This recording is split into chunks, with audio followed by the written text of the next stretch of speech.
আসসালামু আলাইকুম আমার প্রিয় ভিউয়ার্স আপু ভাইয়ারা। আই হোপ আপনারা সবাই অনেক ভালো আছেন। আলহামদুলিল্লাহ আমিও ভালো আছি। Welcome back to our another new blog. গেল কয়েকদিন পুরনো ব্লগগুলোই ভিডিওগুলো করে রাখা ছিল, সেগুলোই কিন্তু 2-3টা ভিডিও ছেড়েছি। নতুন করে কোনো ভিডিও শ্যুট করা হয়নি, আমার মোবাইলটি নষ্ট হয়ে গিয়েছিল, তো এই জন্য আর আলাদা করে কোনো ভিডিও করতে পারিনি। আগের 2-3টা ব্লগ ছিল, সেটাই কিন্তু আপনাদের সাথে শেয়ার করেছি। তো আমার প্রিয় ভিউয়ার্স আপু ভাইয়ারা, আমি একটা সাধারণ গ্রামের একটা সাধারণ পরিবারের সাধারণ গৃহবধূ। তো আমি বাসায় যে অবস্থায় থাকি আপনাদের সাথে কিন্তু সেইভাবেই ভিডিও শ্যুট করি। আমি অন্য কন্টেন্ট ক্রিয়েটারদের মতন ভালো পোশাক আশাক বা মেকআপ করে কিন্তু ভিডিও করতে আসি না। আমি সাধারণ গ্রামের একজন সাধারণ গৃহবধূ। আমি আমার পরিবারে আমার বাসায় আমি যেভাবে থাকি আমি কিন্তু সেইভাবেই আপনাদের সাথে তুলে ধরি। সব সময় যে বড় বড় মাছ মাংস গোস্ত রান্না করে বা ভালো পোশাক আশাক পরে দেখাতে হবে এমনটাও না। আমি সাধারণ গ্রামের সাধারণ গৃহবধূরা যেভাবে জীবনযাপন করে সেটাই কিন্তু আমার ভিডিওর মাধ্যমে তুলে ধরি। তো আজকে অনেক দিন পর আমাদের জমি থেকে লম্বা বেগুন তুলতে আসছিলাম। তো বেগুন গাছ থেকে অনেকগুলা বেগুন তুলে নিয়েছি, মাশাআল্লাহ অনেক অনেক বেগুন হয়েছিল। আর এগুলো যেহেতু দেশি বেগুন, এগুলো যদি একটু বেশি বাড়তি হয়ে যায় তাহলে কিন্তু খেতে তিতা লাগবে। আর দেশি বেগুনের মধ্যে কিন্তু অনেক পোকামাকড় থাকে, পোকা থাকে আর কি ভিতরে, কিন্তু পোকাওয়ালা বেগুন কিন্তু স্বাস্থ্যের জন্য ভালো। আর পোকা ছাড়া যে বেগুন ওইগুলোর মধ্যে অতিরিক্ত বেশি কীটনাশক দেওয়া থাকে, আর ওইগুলো অতিরিক্ত পরিমাণে খেলে কিন্তু মানুষের ক্যান্সারও হয়। তো এই যে এইদিকে মাটির যে উঁচা জায়গাটা আছে এটা চতুর্দিকে আমি বেগুনের চারা এনে আমাদের স্থানীয় হাট থেকে লাগাইছিলাম। তো লম্বা বেগুনের চারা বলে আমাকে গুল বেগুনের চারা দিয়ে দিছে। আবার গুল বেগুন সাদা কালারের। তো কিন্তু এই বেগুনটা আবার অনেক সুন্দর হয়েছে, অর্ধেক আবার কালার মানে বেগুনি কালার, আবার অর্ধেক সাদা। এই বেগুনটা খুবই সুন্দর ছিল। তো আমি কয়েকটা পুঁইশাক কেটে নিব। তো এখন তো বর্ষাকাল, তো এখন অতিরিক্ত বৃষ্টি হয়, আবার দেখা যায় যে অতিরিক্ত খরা হয়, এই জন্য কোনো শাক সবজি কোনো কিছুই নিচু জমিতে লাগানো যায় না। তো আমাদের এই ক্ষেতে ওই যে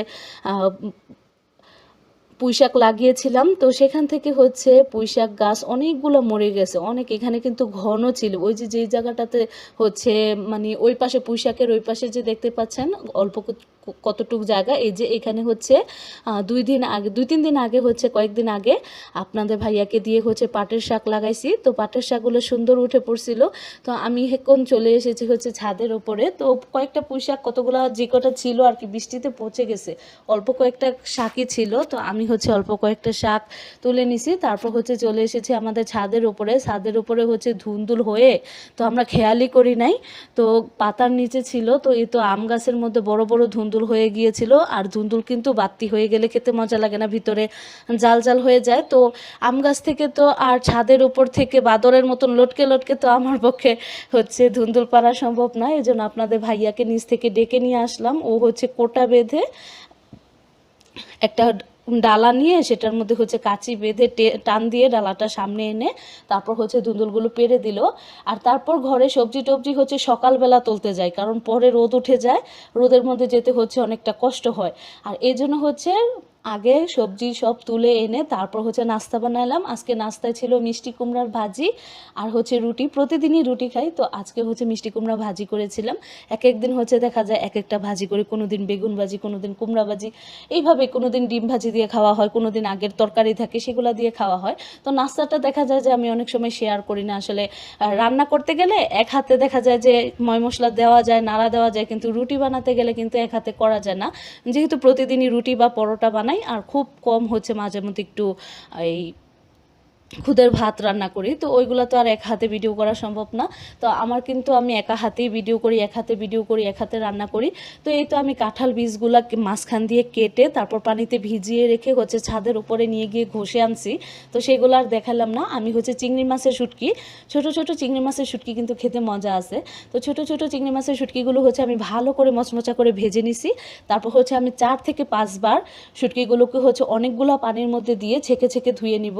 তো আমি এখানে পেঁয়াজ কুচি ভালো করে ভেজে নিয়ে তারপর হলুদের গুঁড়া, মরিচের গুঁড়া, লবণ, একটু পানি দিয়ে কষিয়ে তার মধ্যে হচ্ছে কাঁঠাল বীজগুলো দিয়ে দিয়েছিলাম।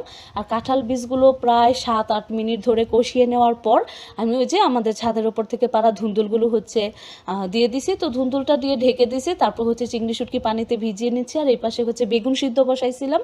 তো কচি কচি যে বেগুনগুলো ছিল ওইগুলো হচ্ছে আমি একদম পোড়া পোড়া করে সিদ্ধ করে নিছি। আর এখন হচ্ছে লইট্টা শুটকি দিয়ে আর হচ্ছে অন্য বাকি যে বেগুনগুলো আছে ওইগুলো দিয়ে হচ্ছে লইট্টা শুটকি দিয়ে একটা তরকারি রান্না করব। আর এইভাবে তরকারি লইট্টা শুটকি দিয়ে বেগুন দিয়ে এইভাবে আমার মা রান্না করে। আমার মায়ের হাতের বেগুন দিয়ে লইট্টা শুটকি খুবই মজা। আর এটা তো আমার মায়ের হাতের এই রান্নাটা আমার অনেক মজা লাগে খেতে।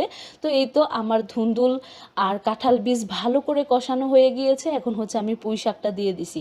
পুঁই শাক কিন্তু আমার খুব পছন্দের একটি খাবার। আমরা সব শাকই পছন্দ করি, আমি সব শাকই পছন্দ করি, তবে আমার আর আমার ভাইয়ার পুঁই শাক, ডাঁটা শাক এগুলো খুবই পছন্দ। তো এই তো আমি বেগুনগুলো হচ্ছে আগে শুটকিটাকে মোচমোচা করে টেলে নিছিলাম, তারপর গরম পানিতে ভিজিয়ে রাখছিলাম, এখন ধুয়ে হচ্ছে কষানোর মধ্যে দিয়ে দিছিলাম। তারপরে তো এখন বেগুনগুলো দিয়ে ভালো করে ঢেকে ঢেকে কষিয়ে নিতেছি। আর আমি কিন্তু পুঁই শাকের তরকারিতে এখনও হচ্ছে শুটকিটা দেই নাই। চিংড়ি মাছের শুটকিটা যেহেতু অনেক ছোট থাকে না, তো এটা আগে দিলে গলে যাবে। তো আমি শুটকিগুলোকে 5-6 বার হচ্ছে ভালো করে ধুয়ে নিছি, কারণ এই ছোট চিংড়ি মাছের মধ্যে অনেক বালু থাকে আর কি। এটা খেতে মজা কিন্তু পরিষ্কারটা করতে কষ্ট হয়ে যায়। তো এই তো আমি পুঁই শাকের মধ্যে শুটকি দিয়ে নেড়েচেড়ে মিশিয়ে নিচ্ছি। তো আমার প্রিয় ভিউয়ার্স আপু ভাইয়ারা, যারা এখনও পর্যন্ত আমার ভিডিওটির সাথে আছেন, প্লিজ প্লিজ প্লিজ আমার ভিডিওটিতে একটি লাইক দিয়ে একটি সুন্দর কমেন্ট করে যাবেন। আর আমার পুরো পুরো ব্লগটি দেখার পর যদি আপনাদের কাছে ভালো লাগে তাহলে প্লিজ আমার চ্যানেলটি সাবস্ক্রাইব করে যাবেন। আমি তো আর অত সুন্দর করে স্মার্টভাবে কথাবার্তা বলতে পারি না, গুছিয়ে ব্লগও করতে পারি না, তো আমি চেষ্টা করি। তো এখন হচ্ছে আমি বেগুনের ভর্তা বানিয়ে নিব। এটা হচ্ছে সিদ্ধ করা বেগুনের ভুনা ভর্তা। তো আমি অনেকগুলো পেঁয়াজ কুচির সাথে হচ্ছে শুকনো মরিচ ছোটো ছোটো ছোটো ছোটো করে কেটে একদম তেলের সাথে মুচমুচা করে ভেজে নিছি, সামান্য একটু লবণ দিছি। এই তো পেঁয়াজ কুচি, শুকনো মরিচের কুচি আর হচ্ছে লবণ আর কয়েকটা কাঁচামরিচও দিছিলাম, 2টা আর কি ছোটো কাঁচামরিচ কুচি দিছিলাম। তো এখন হচ্ছে আমি বেগুনগুলোকে খুন্তি দিয়ে হচ্ছে নেড়ে চেড়ে একদম ভুনা ভুনা করে ফেলবো। তারপর আবার বাহির থেকে আমি বিলাতি ধনিয়া পাতা নিয়ে আসছিলাম। তো এই দিনে কিন্তু দেশি ধনিয়া পাতাটা অতটা বাজারেও পাওয়া যায় না। আর আমাদের বাসায় যেহেতু হচ্ছে বিলাতি ধনিয়া পাতা ছিল, তো আমি দিয়ে দিলাম। আর এরকম বেগুনের ভর্তাতে একটু ধনিয়া পাতা না দিলে কিন্তু ভালো লাগে না। তো আমি কিন্তু এখন আগের থেকে অনেক মানে ভাত কম খাই। আগে যতটা ভাত খেতাম এখন হচ্ছে তার অর্ধেকটা খাই, আবার কোনো দিন দেখা যায় তার থেকেও কম খাই।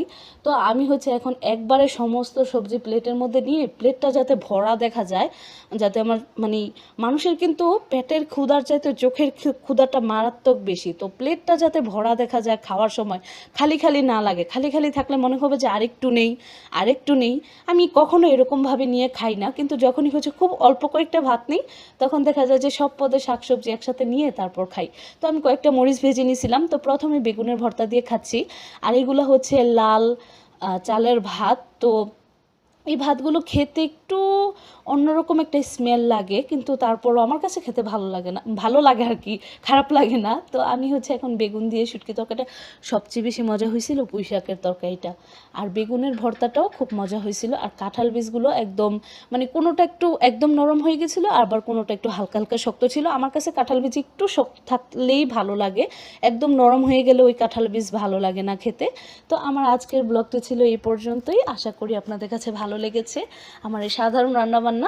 তো সবাই ভালো থাকবেন, সুস্থ থাকবেন। আল্লাহ হাফেজ।